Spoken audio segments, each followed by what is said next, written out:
Sa pagsisimula ng mga kababayan nating mamili ng mga bilog na prutas habang hindi pa nagtataas ang presyo ilang araw bago ang pagsalubong ng bagong taon.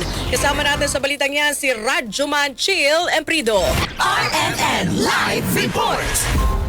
Radjuman Angel, Radjuman Sander, nagsisimula ng bumili ng bilog na prutas ang ilan sa ating mga kababayan ilang araw bago ang pagsalubong ng bagong taon. Ang ibang prutas kasi ay hindi pa tumataas ang presyo. Ayon kay Mario Rosales, bagamat hindi siya naniniwala sa mga kasabihan na tuwing sasapit ang panibagong taon, ay nakagawian na rin nila ang pag-display ng bilog na prutas sa kanilang lamesa. Kung kaya ngayon pa lang ay bumili na ito ng prutas habang mura pa at hindi pa nagtataas. Handaan na para sa 2026 na kasabihan. Ewan ko ba, bakit yung kasabihan yan, di mawala-wala.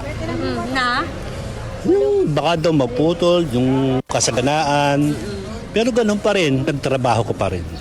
Pero pag hindi, nakatunga nga, wala. Medyo malayo-layo pa yung 31 at 30. Ang 29 pa lang tayo, medyo mababa pa ata yung presyo. Oo. Kaya din ngayon ka bumili o... Oo, isa rin yun. Pati ng ilang mga tindero ng prutas dahil sa tumal ng bentahan. Ayon kay John Nico, nagtitinda ng prutas, tanging mga suki na lamang daw nila ang bumibili sa kanilang tindahan. Umaasa naman silang bago matapos ang taon ay makabawi sa kanilang puhunan kahit pa hindi na ganoon kalaki ang kanilang patong sa bawat tindang prutas. Yung taon po medyo matumal, di tulad ng mga naunang taon. Bakit? Hindi ko po alam, baka ekonomiya. Yung mga suki po nandito pa rin, pero yung mga napapadaan medyo hindi na po sila masyado nagbibili. Kasi medyo tumataas na po talaga yung presyo eh.